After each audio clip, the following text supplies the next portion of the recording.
Hello, kamusta tayo lahat? I praise the name of Yahweh, the creator of heaven and earth. For his love for us is immovable, boundless, and it's for all eternity. That's the love of our Father. Our Father is kind, merciful, just, righteous. He's perfect, like our Savior and Redeemer, Jesus Christ. He is perfect. Our Savior gave his life for us to have eternal salvation.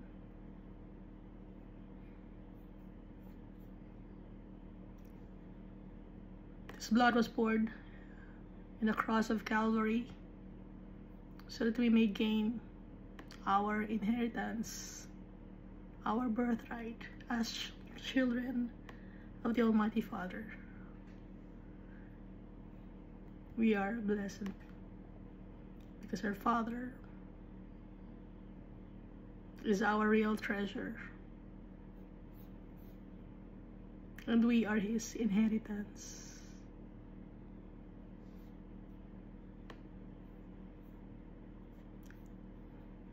If we love our Father, we will obey our Father. Lahat ng mga sinasabi niya sa Bible, susundin natin if we love our Father wholeheartedly.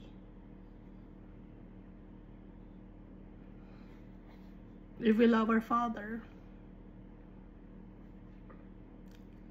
all his commands we will obey.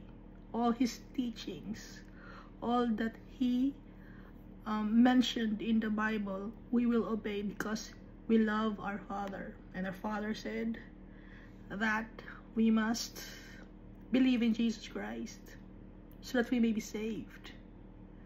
And so those people who don't believe in Jesus Christ, they will never be saved unless they believe in Jesus Christ. Then they'll have eternal life. We will have eternal life. And Jesus is the King of Kings and the Lord of Lords, and his kingdom will never end.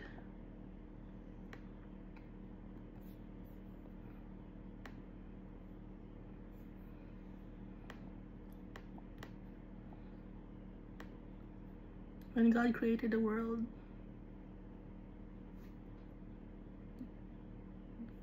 Jesus was already with our Father, although Jesus was not yet his name, but he already exists. That's why the Almighty Father said, let us create man in our image and likeness. So yung tatay natin, si Almighty Father, kamukha natin.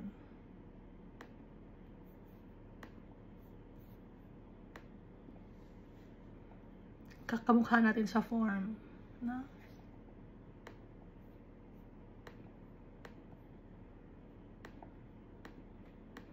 At si Jesus Christ, nakita siya ni Abraham, ni Jacob, tsaka ni Joshua sa Old Covenant, sa Bible, sa Old Testament. Nakita rin siya ni Daniel. Binabanggit siya all throughout the Old Testament, si Jesus Christ, the commander of the army of the Almighty Father.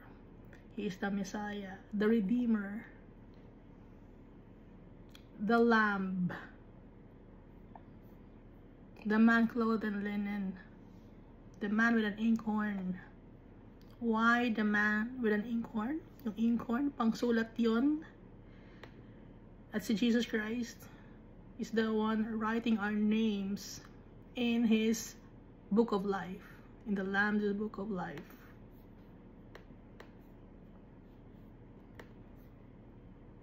And He is like our Father.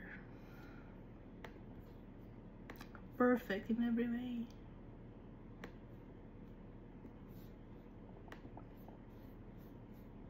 And they have one goal.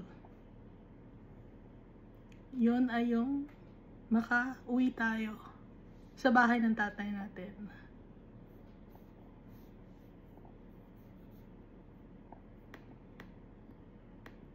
Para makuha natin ang ating inheritance, the real treasure.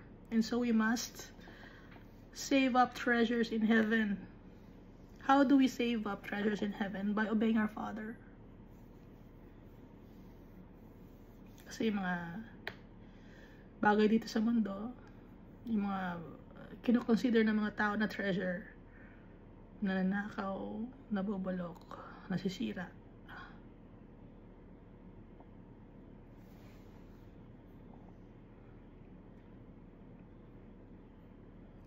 Pag nasa sa atin si Almighty Father, nasa sa atin na rin si Jesus Christ. At kung nasa sa atin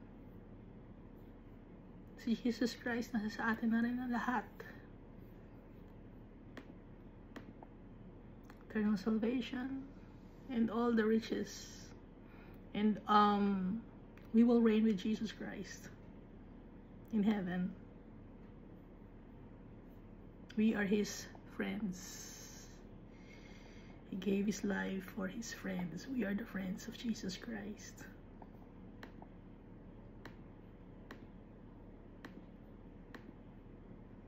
So last time we read Deuteronomy chapter 16.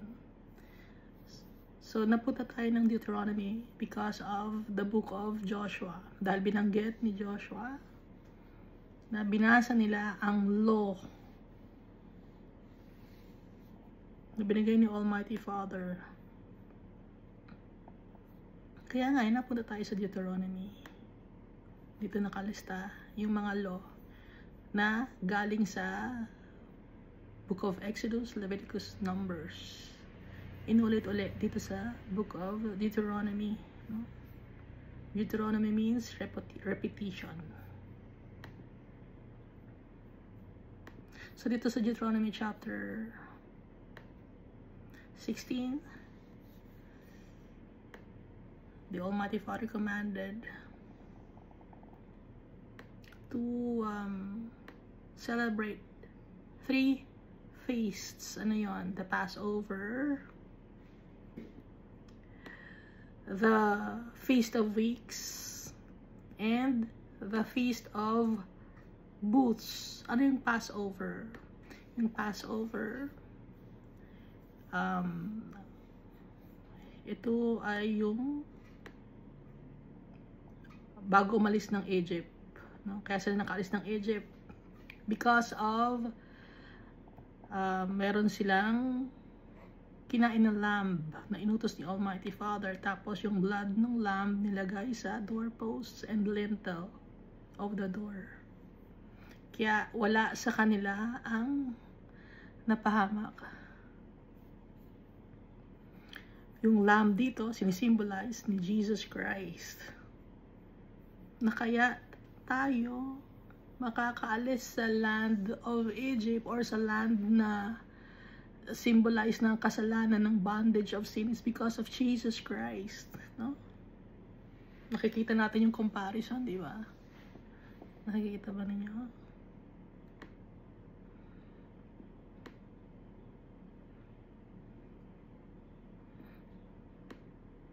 Tapos unleavened bread. Nasa Jesus Christ din yun. Siya yung bread of life. Tinapay na malinis, walang libadura, walang kasing libadura or leaven.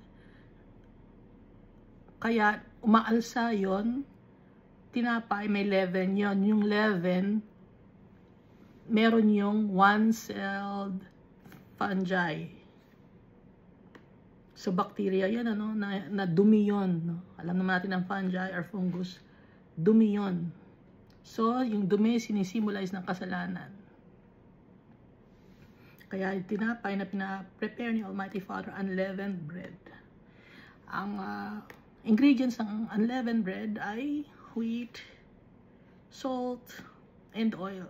Oil, anointed. Yung salt, ano yung salt? Salt of the earth. Yung wheat, ano yung wheat? Yung hindi na mamamatay, no? Kasi yun na yung flesh. Flesh, anointed.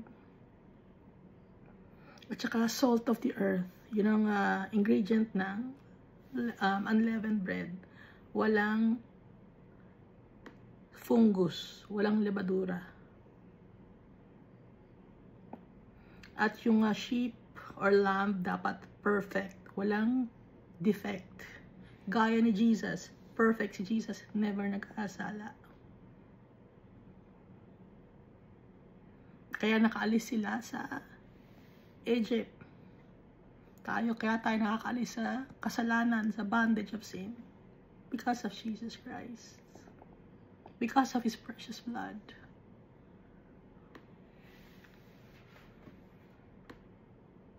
Ano yung bahay natin? Bahay natin, katawan natin, ano? So, nasa sa atin yung dugo ni Jesus Christ. Nakikita sa atin.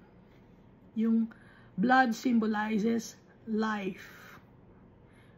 Si Jesus Christ nakikita sa atin. If we trust Jesus. If we love Jesus. If we obey Jesus' commands. Na kung ano man ang commands ni Jesus, yun din ang commands ni Almighty Father. And then dito sa Feast of Weeks, 7 weeks na ang ito yung blessings ni Almighty Father sa mga tao. Kaya sineselebrate Feast of Weeks. Celebration ito. Dahil sa mga blessings na binibigay ni Almighty Father. Dito sa buhay natin, dito sa mundo, meron tayong 7 days. Sinisimbolize yung 7 days yung buhay natin. At araw-araw may blessing si Almighty Father sa atin. Kaya araw-araw magpapasalamat tayo. Araw-araw we must rejoice. We must be thankful. We must be grateful to our Father. At i-share natin kung ano namang blessings ang meron tayo sa mga tao. Sa mga marginalized people. Like the fatherless or the orphans. The widow. Yung mga strangers. Hindi natin kilala. At yung mga tao na Levite or mga walang minana. Na lupain, mga walang pag-aari. We share to people anything that we have. Let's not be greedy. Because our Father is very giving. Like Jesus. Unselfish. Kaya tayo, dapat ganun din. Dahil anak tayo ni Almighty Father. Dahil kaibigan natin si Jesus Christ. Kinoconsider niya tayong kaibigan. And kung sino ang naniniwala sa Kanya, sabi ni Jesus, sino ang aking ina, sino ang aking mga kapatid, ang nagtitiwala sa Kanya, sa Kanyang mga salita, yun ang Kanyang tinuturing na ina at kapatid. No? Nabasa natin sa Bible, di ba? At lagi nating aalalahanin na kaya tayo na-save is because of the goodness of our Father. We must remember na makasalanan tayo, pero dahil sa kabutihan ni Almighty Father, sa kabutihan ni Jesus Christ, na-save tayo. At meron tayong mga blessings every day. Yung Feast of Tabernacles naman, ito yung time na nasa desert or wilderness ang mga Egyptians. Ang mga Israelites. Doon sila nakatira. Sa booth, tent. Ngayon, dito sa mundo na to, nakatira tayo sa mundo na to. Temporary lang tayo dito sa mundo na to. Hindi tayo permanente sa mundo na to. We are just passing through our lives here on earth. Dahil meron tayong real home. The promised land. The Almighty Father for us. Our inheritance.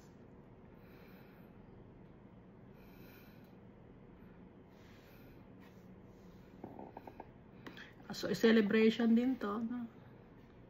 Sa mundo.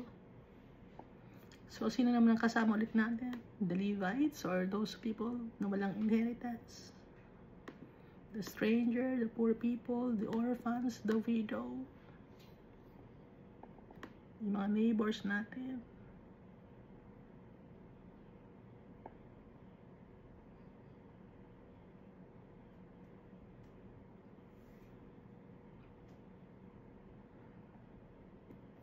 Every man shall give as he is able according to the blessing of the Lord your God, which He has given you. Walang presyo.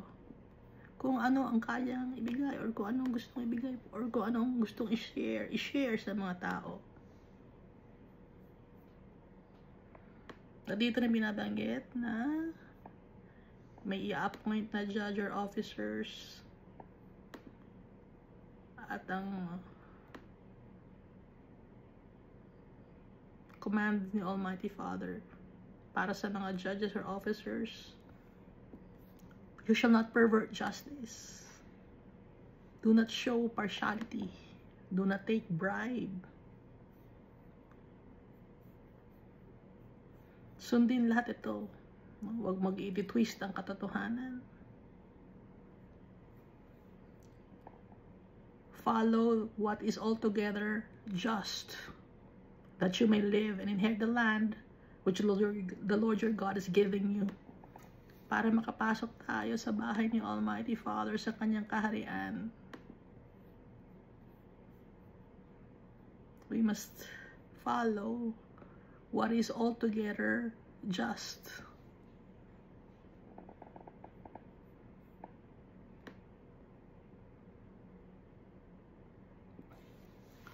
Pag ang isang tao, bumibili ka ng mga bagay na nakaw, kahit alam mo na nakaw, pero bibilin mo dahil hindi naman ikaw nagnakaw, di ba? Pero binili mo. Ngayon, kung ang bagay ay binili mo, pero alam mo na nakaw yon, or may gray area kung paano na-acquire yon, tas binibenta sa'yo, hindi mo na dapat bilhin yon. Kung sa tingin mo meron kang doubt kung paano nakuha ang isang bagay, or bakit napakamura, may pumapasok sa isip mo na nandadaya, huwag mo nang bilhin dahil nakikipag-partake ka pa sa kasalanan ng tao. So, ang kasalanan ng tao na yon, nakalagay sa Romans chapter 1. Example ay pagnanakaw, no, or kasinungalingan. Ang punishment doon ay death. Yung tao naman na nagtotolerate or nag-enable sa tao na yon, dahil pinapatronize yung mga products na hindi naman talaga legal na na-acquire, ang kaparusahan ay death din.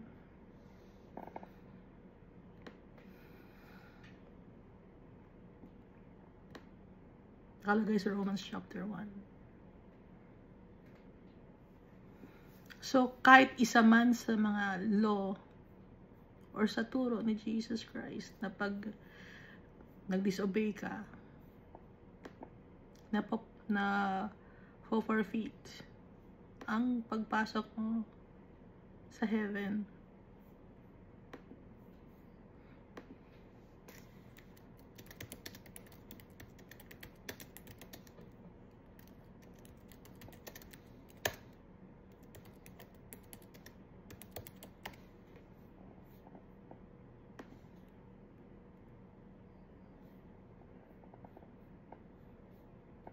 Kasi kung sino yung nagsabi ng you shall not murder, siya rin ang nagsabi na you shall not bear false witness.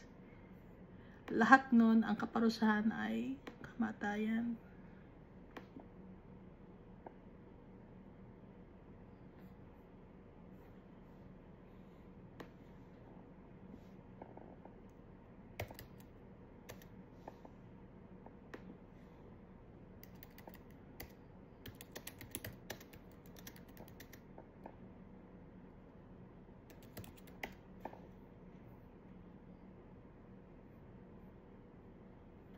Nakalagay sa James chapter 2 verse 11.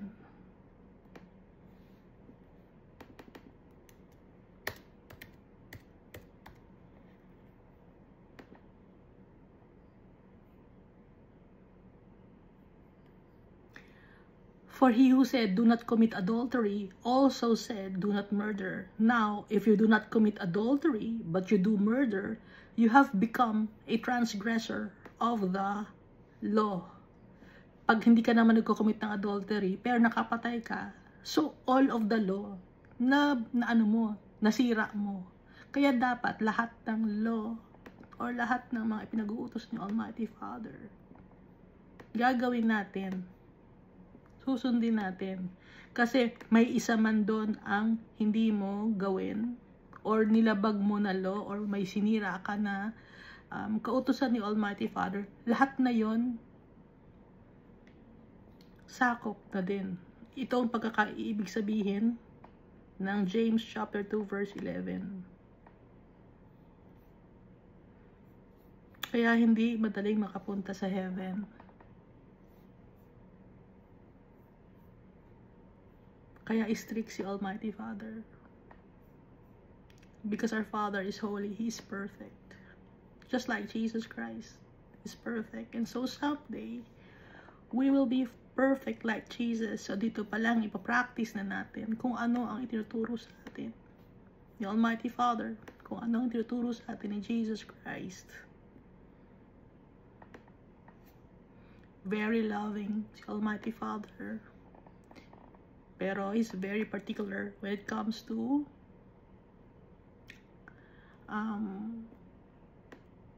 righteousness and holiness. Dahil walang makakapasok ng kasalanan sa langit. Walang kadumihan makakapasok na kahit anong kadumihan makakapasok sa langit. Hindi pwede si Almighty Father sa mga madudumi na mga bagay or na mga tao or sa mga gawain ng kadumihan.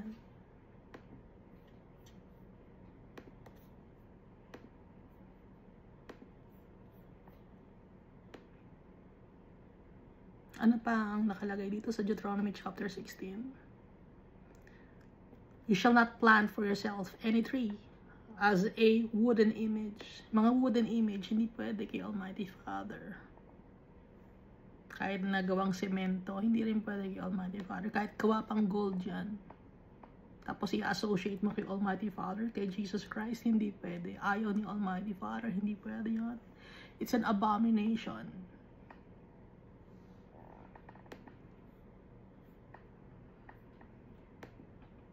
Tsaka, you shall not set up a sacred pillar. Ano ba yung sacred pillar? A monument that symbolizes a memorial or a symbol of divine presence. Kahit ano pang marka or symbol of divine presence yun, hindi pwede kay Almighty Father. You shall not set up a sacred pillar. Baka sabihin nyo, hindi sacred naman yung cross, no? Ano yun? Cross naman yun eh. Sacred naman yun eh. Kahit na. Because our Father, He wants to be worshipped in spirit and in truth. And also Jesus Christ. Baka mamaya makakita kayo ng pako. O pako to galing sa pagkakapako kay Jesus Christ. Hindi pwede. Ayaw ni Almighty Father ng ganon. Gawa ng tao. Madumi. Ha? So, tila na tayo sa Deuteronomy chapter 17. You shall not sacrifice to the Lord your God a bull or sheep, which has any blemish or defect, for that is an abomination to the Lord your God. Hindi pwedeng mag-sacrifice kay Almighty Father ng mga animals na bull or sheep na may defect. Halimbawa, pinanganak yung sheep na may sakit o pilay, no? May mga ganung mga animals sa pinapanganak, no? Hindi yun pwede kay Almighty Father na may defect. Dapat perfect, because our Father is perfect. Jesus Christ is perfect.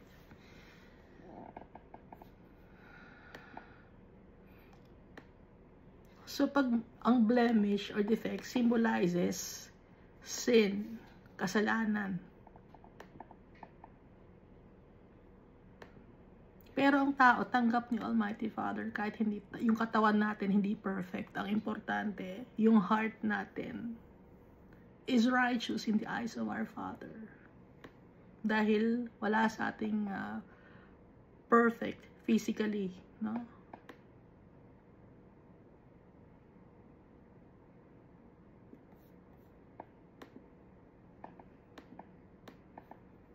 Kahit yung ugali natin hindi rin perfect. Pero time will come, we will be like Jesus Christ. Paano na tayo magiging kagaya ni Jesus Christ? By always praying to our Father and Jesus Christ, reading His words. Di ba pag may mga tao na laging kasama mo, nakukuha mo yung kanyang mga katangian, yung kanyang mga characteristics and traits, nahahawa ka, di ba? Alam mo, may mga kaibigan ka na mababait, mahahawa ka sa kabaitan. Ngayon, pag may mga kaibigan ka naman ng mga maninira, no? Or mga nagchichismis, nahahawa ka naman sa kachismisan ng mga kaibigan mo. Mga backbiters, mahahawa ka sa pagiging backbiters. Ngayon, paano tayo magiging kagaya ni Almighty Father kay Jesus?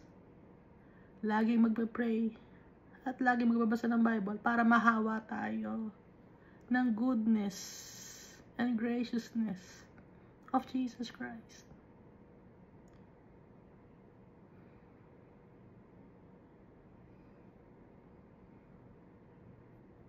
Verse 2 of Deuteronomy chapter 17. If there is found among you within any of your towns or gates, which the Lord your God gives you, a man or a woman who has been wicked in the sight of the Lord your God, in transgressing His covenant, wicked, no, sa tingin ni Almighty Father dahil sa kanyang mga kasalanan, babae man o lalaki, who has gone and served other gods, sumamba sa ibang mga Diyosan, and worship them, sinamba na, pinaglingkuran pa ang ibang mga Diyosan or mga graven image, wicked yon sa paningin ni Almighty Father. It's a transgression of His covenant. Ulitin natin, ano? Natin tayo sa verse 3. Who has gone and served other gods and worshiped them, either the sun, sinasamba ang sun, may mga tao na sinasamba yung sun, may mga symbol sila ng sun, or araw, no? Or moon, or buwan, sinasamba nila yung moon, or any of the host of heaven.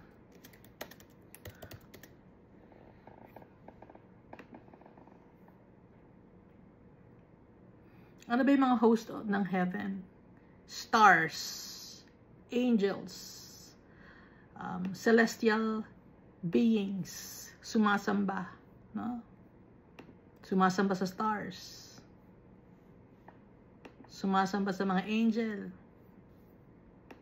Hindi pwedeng sambahin ng angel. Dahil servant din sila, gaya ni Almighty Father. Idolatry yun.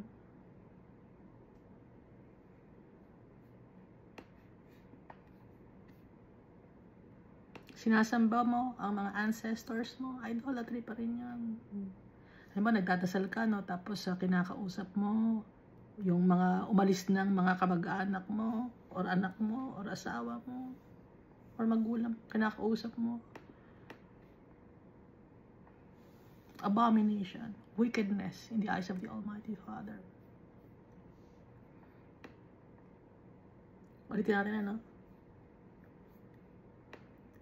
If there is found among you, within you, or within any of your gates or towns, which the Lord your God gives you, a man or a woman who has been wicked in the sight of the Lord your God, in transgressing His covenant, who has gone and served other gods and worshipped them, either the sun, the moon, or any of the host of heaven, which I have not commanded, na hindi ko ipinag-uutos. And it is told you, and you hear of it, and then you shall inquire diligently. And if it is indeed true and certain that such an abomination has been committed in Israel, then you shall bring out the gates.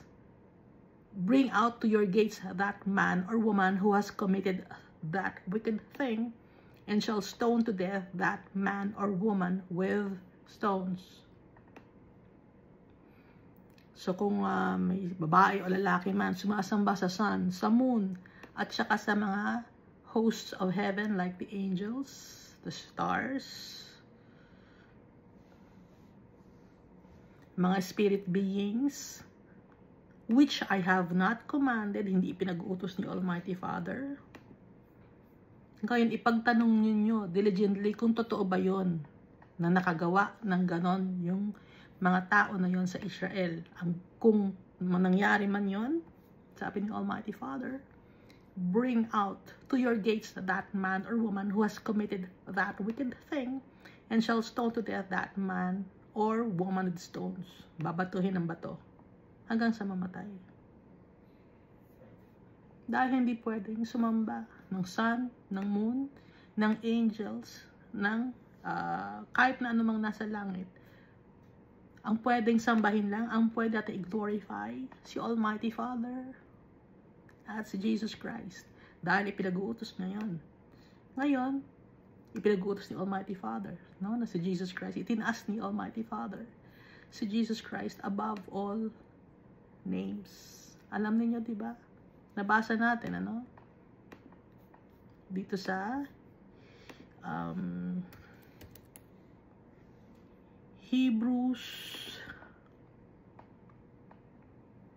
chapter 1. Basahin niyo yung Hebrews chapter 1, ano? Kung meron kayong tanong, kung sa pag-worship kay Jesus Christ, nandito sa Hebrews chapter 1. At sa John chapter 14 ba yun or 17, no? At nakita natin sa book of Zechariah si Jesus Christ, the man clothed in linen. Verse 6, whoever is deserving of death shall be put to death on the testimony of 2 or 3 witnesses. Kung sino man ang deserve na mamatay, siya ipapatayin. Pero dapat may magte-testify or merong mga witness na 2 or 3 na tao. He shall not be put to death on the testimony of 1 witness. Kung isa lang ang witness, hindi siya pwedeng patayin. Pero dapat ang witness ay 2 or 3.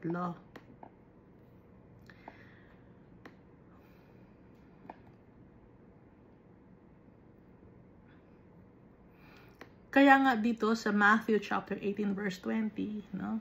Witness kasi, pag witness, ibig sabihin na hindi pwedeng magsinungaling yung 2 na yun, na witness, hindi sila pwedeng magsinungaling, makakapag-testify sila kasi 2 sila. At saka kung makikita nyo, pag gumagawa kayo ng kontrata, laging 2 ang minimum na witness.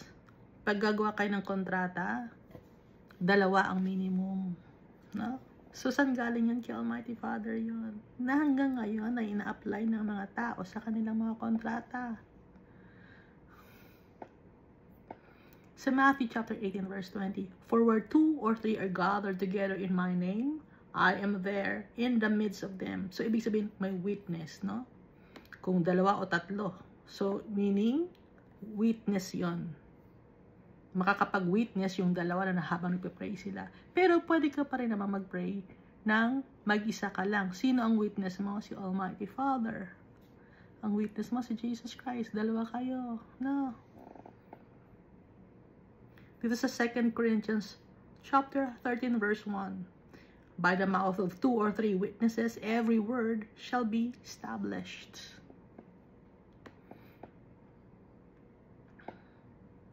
Dito naman sa Deuteronomy chapter 19, verse 15. 1 witness is not enough to convict anyone accused of any crime or offense they may have committed. A matter must be established by the testimony of 2 or 3 witnesses. At dito sa Revelation chapter 11, verse 3 to 6, at saka sa Zechariah chapter 4, binabanggit yung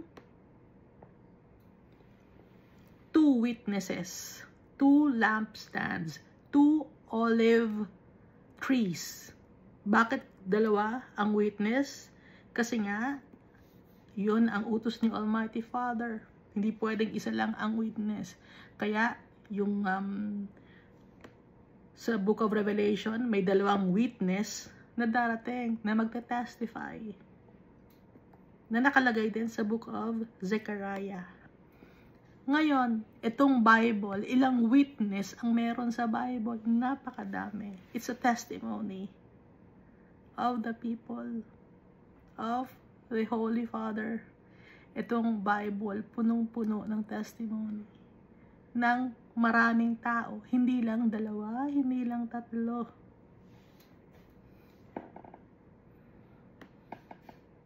At si Jesus, di ba nagsabi, sinong testimony or a witness?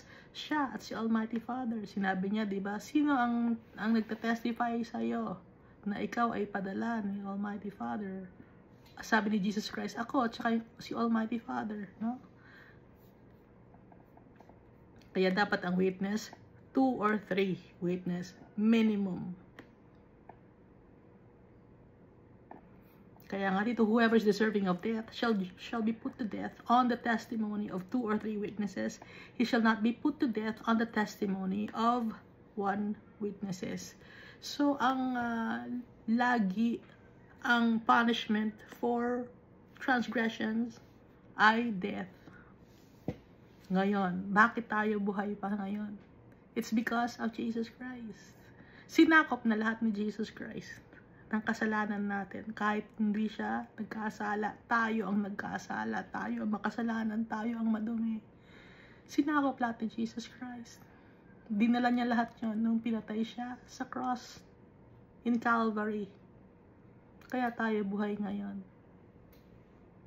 Kaya we must be grateful to Jesus Christ. Siya na ang nagbuhat lahat ng kamatayan ng buong mundo. At sa kanyang pagbabalik, sa kanyang second coming, siya naman ang magja-judge sa mga tao.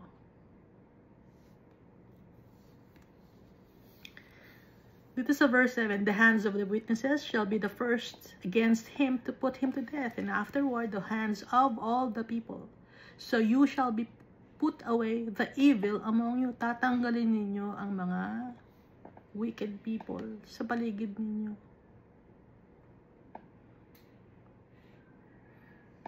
Yung mga witness ang mangunguna na magparusa doon sa tao may kasalanan, pagkatapos doon yung mga tao naman. Verse 8, if a matter arises which is too hard for you to judge, pag may mga bagay na dumating na hindi ninyo mapag-desisyonan, between degrees of guilt for bloodshed, between one judgment or another, or between one punishment or another, matters of controversy within your gates or towns, then you shall arise and go up to the place which the Lord your God chooses. So may mga usapin na hindi matapos, no? Or hindi ma-wrap up. Hindi mapag-desisyonan kung papatayin ba, kung anong parusa, kung anong judge ang gagawin. May mga ganong mga klaseng mga pangyayari.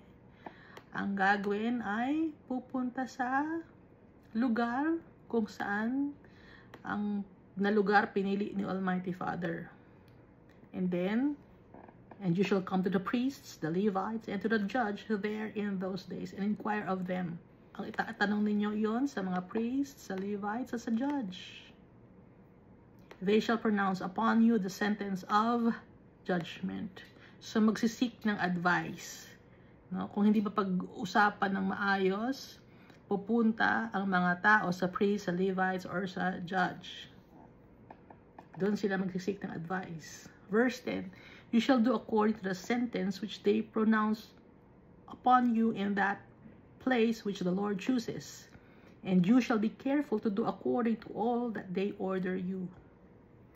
Gagawin ninyo yung pagsisintensya kung paano nila yon ipapagawa sa inyo. Sa lugar kung saan ni Almighty Father gusto or pipiliin. At saka magiging careful kayo na gawin ang mga pinag-uutos sa inyo. Verse 11. According to the sentence of the law in which they instruct you. Ano ba yung sentence of the law? Kung anong sentence yun, kung imprisonment ba yun, a fine or a sanction. No, yun ang sentence of the law. Kung ano ang isasabihin sa inyong sentensya dun sa tao. According to the judgment which they tell you, you shall do. Kung anong judgment ang ibibigay, nakaparusahan.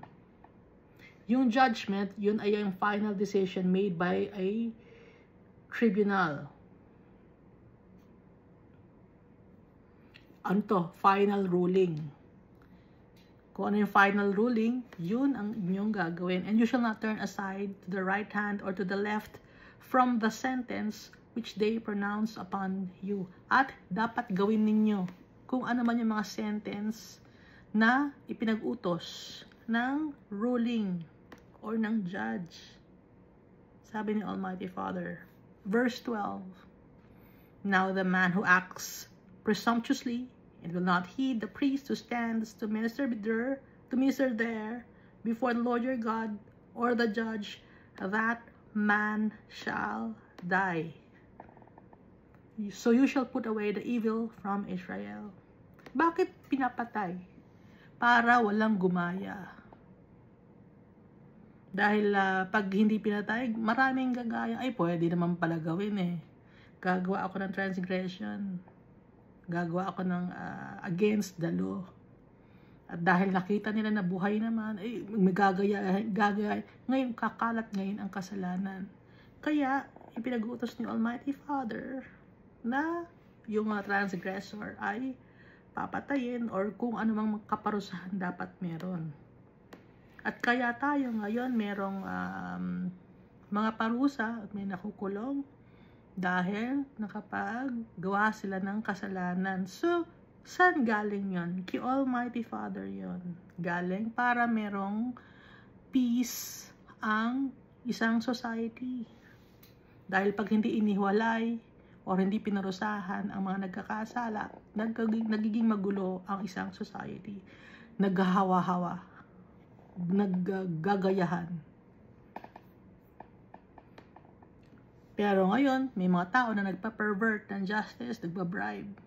Kaya lalong kumakalat ang kasalanan, magulo ang mundo, magulo ang society. At dahil doon, babalik si Jesus Christ the second time around at i-judge niya ang mga tao. Dahil ang mga tao mismo, tayo, gumagawa tayo ng kasalanan.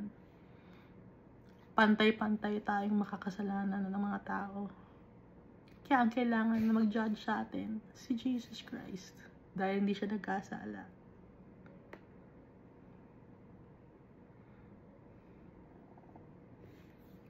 Verse 13. And all the people shall hear and fear and no longer act presumptuously. Nang sa ganon, yung mga tao ay madididig nila na may taong pinatay dahil gumawa ng kasalanan, pinatay. At katatakutan ngayon nila na gumawa ng kasalanan. At nang sa ganon, hindi na sila gagawa ng mga bagay na hindi tama or wickedness.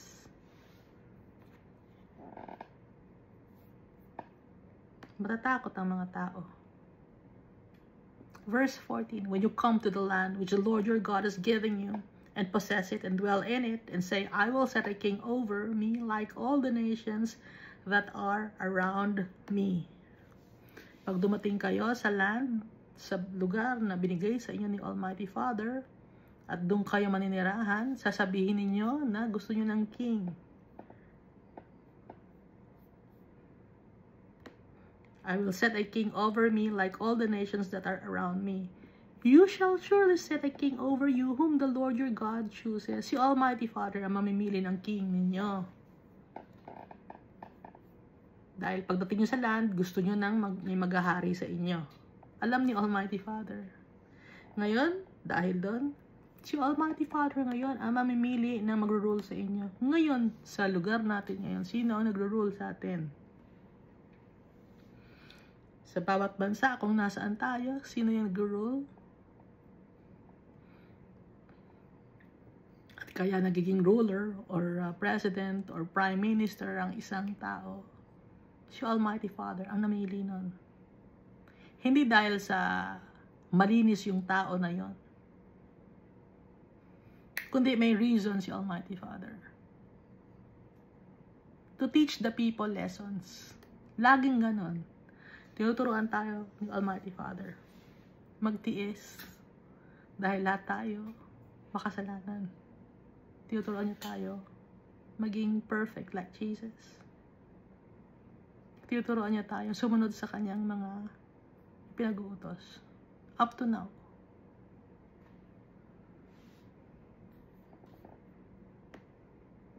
You shall surely set a king over you, whom the Lord your God chooses. One from among your brethren you shall set as king over you.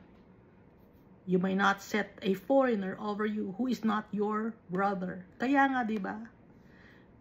Ang leader ng isang bansa or isang nation, saan galing? Sa mismong lugar kung saan kayo nakatira. Hindi pwedeng taga-ibang bansa. No? Hindi pwedeng foreigner na hindi naman ninyo kapatid or hindi ninyo kalahi. Dapat kalahi ninyo. Example, sa isang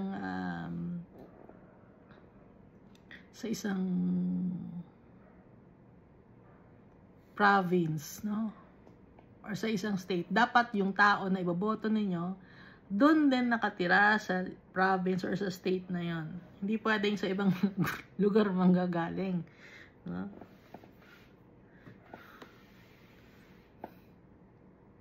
Di ba ganun ang law natin? O saan galing yan? Kay Almighty Father. Verse 16. But he shall not multiply horses for himself. Ano yung horses? Mga kabayo. Ano ba yung kabayo? Magsaset up siya ng sarili niyang soldiers. Hindi pwede. Meron siyang sariling tao na binabayaran para soldier niya, hindi pwede. Kaya nga 'di ba, hindi pwede meron kang personal na yung iba kasi mga tao, meron silang personal na mga na mga military na nakahanda para protektahan sila, no? Hindi para protektahan ng isang city, kundi para protektahan mismo yung government official. Hindi pwede yun. May tawag dun eh.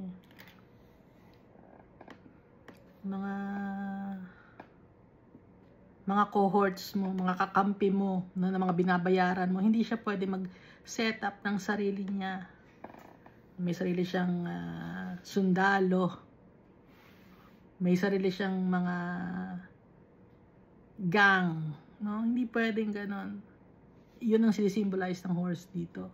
Kasi ang horse, mga mga panglaban, no? Pag nakikipaglaban, syempre nakasakay sa mga horse. Hindi pwede, sabi ni Almighty Father.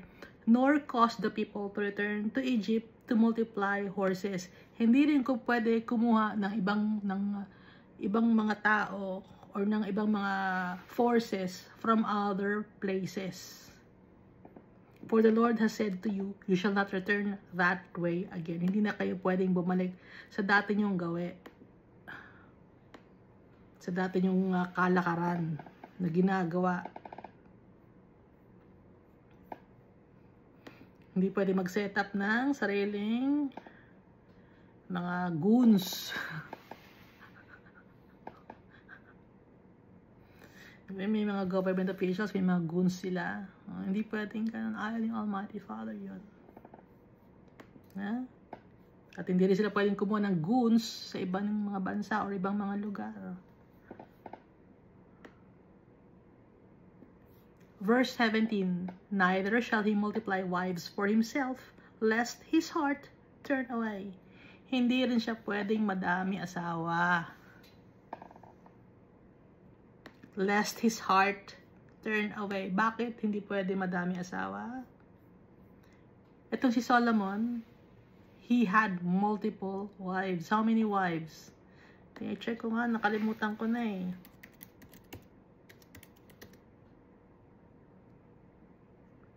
700 wives and 300 concubines. At dahil sa maraming wives and concubines, si Solomon, napalayo siya kay Almighty Father. Mas sinunod niya yung kanyang mga wives and concubines. Hindi na siya nagkaroon ng time to pray. Ang time niya na sa mga babae niya. Imagine 700 wives and 300 concubines. O mamaya, ikaw naman. O mamaya, ikaw naman. O wala nang time para kay Almighty Father. Hindi na nakagawa ng tama. Away-away pa yung mga babae. Pinag-aagawan si Solomon sa sobrang dami ng kayamanan. Wickedness.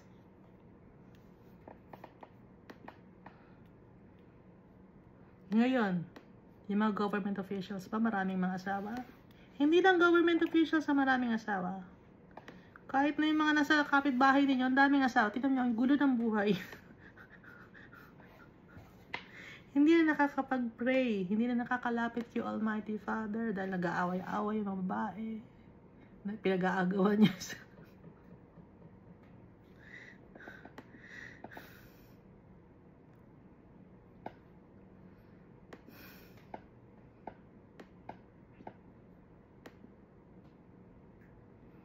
At saka, yung maliit lang ang sweldo ng isang government officials, maliit lang ang sweldo ng isang taong lalaki, no? Tapos hati-hatiin mo pa yon sa kayong mga asawa na napakadami. Yung time mo, hahatiin mo sa madaming babae. Yung resources mo, hahatiin mo rin. Ayaw ni Almighty Father, hindi pwede. It's wickedness. So yung mga lalaki na maraming mga asawa, ngayon nare-rape nila ang kanilang mga pinagpaguran. Nire-rape nila ang benefits. Benefits ba yon? Or kanilang mga kasalanan. Kaya nawawalan sila ng pera. Support sila ng support sa kung kanino. Ang dami na sila supportan.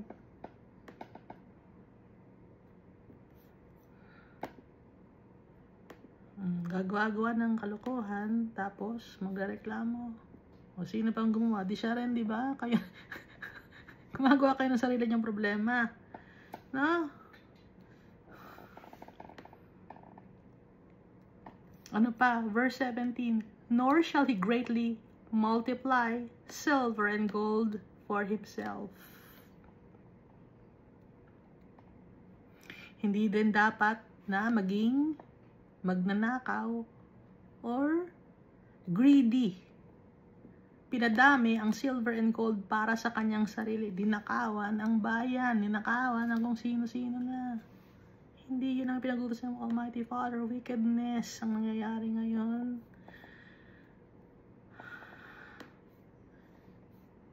Corruption.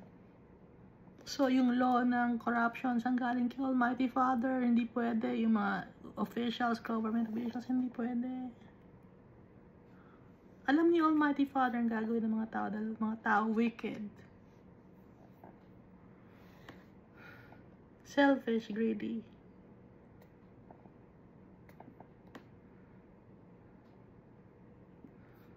Verse 18. And also, it shall be, when he sits on the throne of his kingdom, that he shall write for himself a copy of this law in a book from the one before the priests and the Levites. Anong gagawin niya? Kokopyahin niya yung law or itong mga pinag-utos ng Almighty Father sa isang book. Bakit niya kokopyahin? Samantala may kopya naman siya. Bakit niya kokopyahin? He shall write for himself. Kasi pag tayo, nagsusulat tayo, no? Tapos nangungopya tayo, kinukopya natin ang isang manuscript sa isang papel. Habang sinusulat mo siya, binabasa mo eh. So, nare-retain sa mind mo. Kaya, ipinagutos ni Almighty Father. Ang galing ni Almighty Father, di ba? Hindi lang puro pagpiprint, kundi he shall write for himself a copy of this law. Hindi niya ipapasulat sa ibang mga tao, kundi he shall write for himself. Kasi kung sa ibang tao niya ipapasulat, hindi papasok sa utak niya. Nakalagay lang, pinasulat niya sa ibang mga tao, tapos nakatenga lang ang law ng ni Almighty Father. Kailangan mabasa niya, maisulat niya, nang sa ganun, ma-remember ng tao ang pinagutos ni Almighty Father. Ulitin natin, ano? Also it shall be, when he sits on the throne of his kingdom, that he shall write for himself a copy of this law in a book, from the one before the priests, the Levites.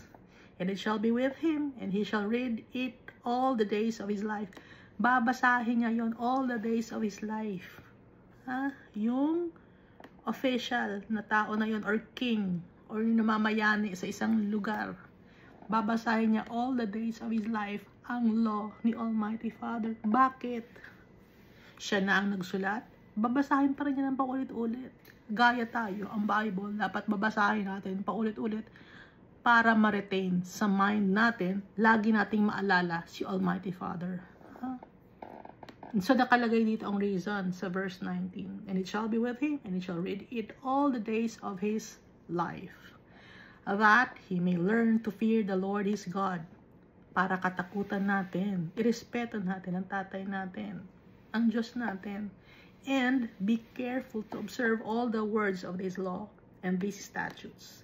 Nang sa ganun, gawin niya lahat ng mga ipinag-uutos ni Almighty Father. Kaya, basahin niya all the days of his life. So, ang Bible, we will read it all the days of our lives. Hanggang buhay tayo, babasahin natin ang Bible. Kahit nabasa na natin, uulitin natin. Bakit? So that we may learn to fear the Lord our God and be careful to observe all the words of the law of our Father and his statutes. Verse 20. Bakit?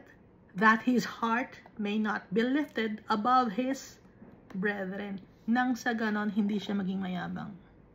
Dahil ikaw ang hari, di ba? May tendency na yumabang ka, may tendency na magkasala ka, may tendency na maging wicked ka. And so, read the Bible para hindi maging mayabang. Hindi maging mataas ang tingin mo sa sarili mo. Dahil lahat tayo ay madumi at makasalanan, maaalala natin ang ating kadumihan, maaalalahan natin ang kabutihan ni Almighty Father sa kanyang pagpapatawad niya sa atin. Ano pa? Dito sa verse 20, that he may not turn aside from the commandment to the right hand or to the left. Yung commandment ni Almighty Father, dire-diretso niyang susundin. Hindi siya mag-sway to the right or sway to the left. Hindi siya maliligaw, no? Laging nakafocus kay Almighty Father. Kaya nga, read the laws all the days of his life. Ano pa? And that he may prolong his days in his kingdom. Nang sa ganon, yung kanyang pagiging leader ay maging continuous. Magkakaroon siya ng magandang record. He and his children in the midst of Israel. Makikilala siya bilang isang leader na sumusunod kay Almighty Father. Siya, pati na ang kanyang mga anak, pati na yung kanyang mga pamilya. Pamilya pala, hindi pala mga, isa lang ang pamilya. So ito yung instruction ni Almighty Father. Napakabait ng tatay natin. Tinuturuan niya tayo. Hindi ko dati alam to. Ngayon ko lang nalalaman to. Dahil binabasa natin ang Bible, kaya you read the Bible on your own also and ask the Holy Spirit for his guidance so that we may understand the words of our Father, the words of Jesus Christ. Para makita natin yung kabutihan ni Almighty Father, yung kanyang pagmamahal sa atin, yung pag-iingat niya sa atin, na gusto niya tayong mapabuti. Gusto ni Jesus Christ na mapabuti tayo. Dahil si Jesus Christ, friend natin siya. Tayo rin ang kanyang mga brothers and sisters.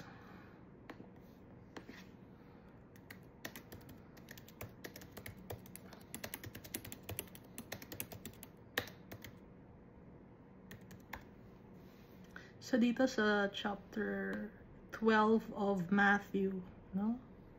Nakalagay dito. Kasi kay Jesus Christ, merong naghahanap sa kanya, yung mother niya, tsaka yung brothers niya. Sa Matthew chapter 12 verse 48 to 50.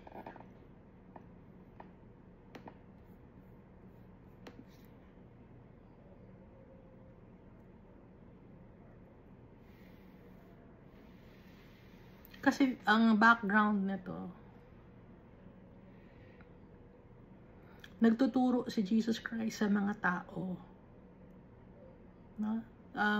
Maraming tao siyang kausap. Siya speaker si Jesus Christ. Ngayon, basahin natin ang 46 to 50.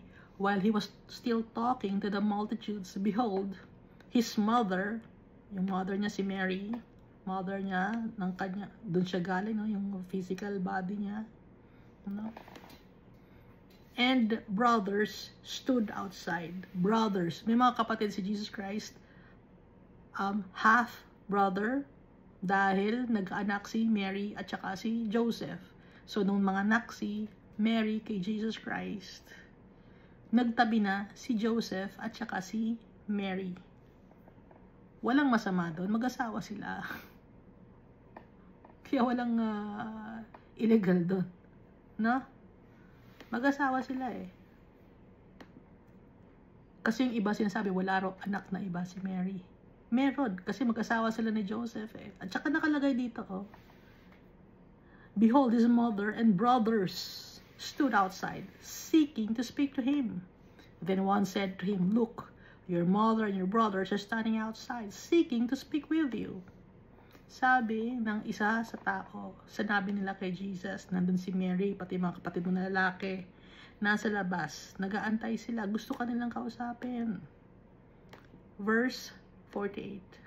But he answered and said to the one who told him, who is my mother, and who are my brothers?